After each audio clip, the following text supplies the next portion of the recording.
Hi everyone, out here in the backyard today to polish this big gray rock that my friend Bill asked me to polish for him. This is about 350 to 360 million year old fossil from the Devonian period. It's called Petoskey or Charlevoix stone, and it's a coral fossil. If you look really closely, you can see little hexagons all over there. They're little tiny things though. Petoskey stone also has hexagons, but they're much bigger than this. So this is limestone. I'm hoping that it'll polish up pretty quickly. So let's get started. Here's the equipment I'll be using today. I'm going to start with a regular angle grinder, and this has a diamond cup wheel on it. This is a hard wheel, and the purpose is to get out any dents or holes in the rock. So I've got kind of a low spot there and there. There's one right there a little bit, over here. I'll go over the entire surface of the rock, but I'll really concentrate on those. This is really aggressive, so it'll get in those holes nicely. After that, I'm going to switch to this Makita electronic stone polisher. And if you're wondering what any of this stuff is, it's all in my Amazon storefront. It's in the description of the video. So if you want to buy some of this stuff yourself, you can look there and see what you get. So this uses these Velcro pads, and I have a whole bunch of them. I'm going to start with 30, and then 50 is the next one, and there's a whole series of them, and I end up with 8,000 at the end. Once again, these will be in the description, so I'm not going to list everyone here, nor am I going to show everyone as I'm doing this, but you can look there if you want to know details. So the only other thing I need is safety equipment.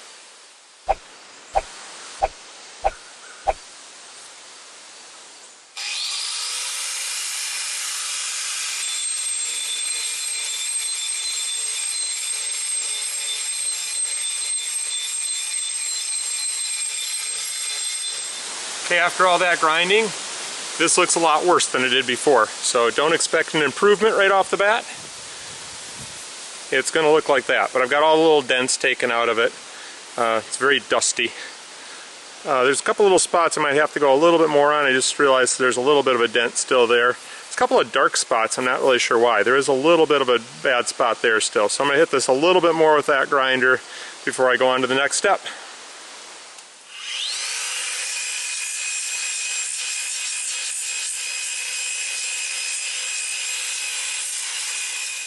I just got done with the 30 grit, and it's looking a little bit better. And you can see I've got some spots that I missed, so I just circled them with a Sharpie. Here's a little tiny spot, but it's going to be easier to get that out now than it is later on. A couple spots here I want to take care of. So anyhow, just go around the whole thing. Make sure you dry it off between stages, because dry it's a lot easier to see imperfections than wet. The water kind of covers over any flaws in it. So it's on to 50 grit from here.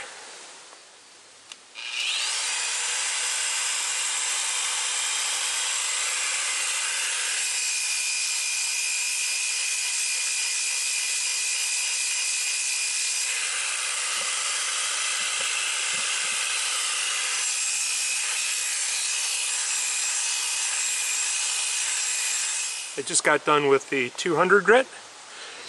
Starting to look like something here. Not shiny yet, but I can see the pattern pretty well now. In fact, I hope you can see this, but there's kind of like layers in here. Down here you can see it better. You get these layers of the coral.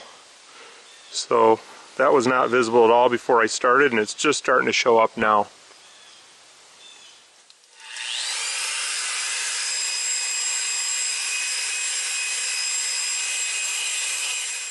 Just got done with the 8,000 grit, and it's looking pretty shiny now.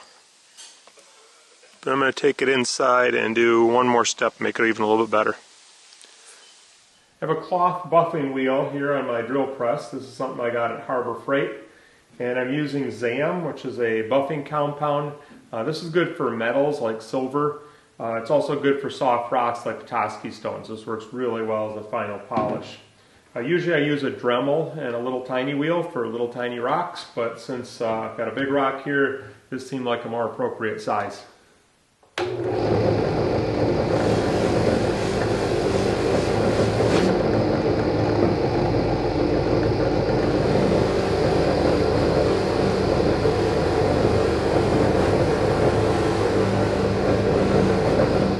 You are not going to believe how nice this turned out. That really brought out the pattern.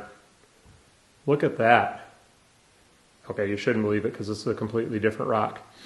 This is a rock I did at the same time. I just didn't tell you about it until now.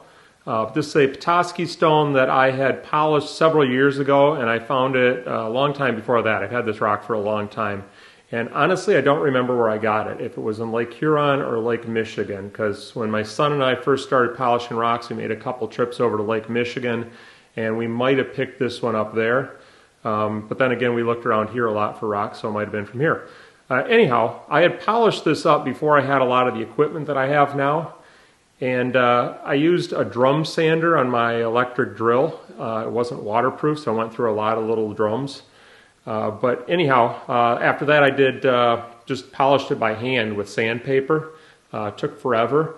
And it looked pretty good, looked about like this. And then I got greedy and I thought, I bet you I can make that better by throwing it in a tumbler. So I threw it in a 12-pound tumbler barrel, and it just scuffed up all the edges. Like the flatter parts were kind of saved, but all the edges were just all scuffed up.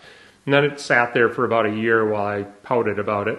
And then just, well, at the same time I did this other one, I decided to fix it all up. So anyhow, thought I'd show you that. And here is Bill's rock. The pattern is not nearly as clear on this rock, but one thing that's kind of neat is I think that's kind of would have been the base of it, the bottom part. You know, so it would have grown up maybe like this. This is just what I'm thinking. I might be completely wrong. You can see a little good spot right here. Kind of see these kind of bands coming out of it. So it kind of looks like growth rings to me, but I don't know. That's just my speculation. Anyhow, not super clear pattern on this one. You can see little hexagons if you look really closely. There's some spots around the black parts especially where you can see them a little bit better. Still a cool rock, just doesn't, you have to look real closely to see the patterns on it. So the next step is to take this to Bill and present it to him. So let's do that. Hey Bill. Hi Rob, how you doing? Good. Got your rock done? Oh my goodness. There it is. Oh my goodness. Well, that was been around for a long time, and I mean it's beautiful polish, but it's not super spectacular, is it? No, I've seen better rocks, but yeah, it's kind of cool if you look close. Yeah. I think the black spots look the best. Yeah. Yeah. So. Well, this came out of Rockport, and it was one of those days, you know, that I found I thought that's really going to be a nice rock.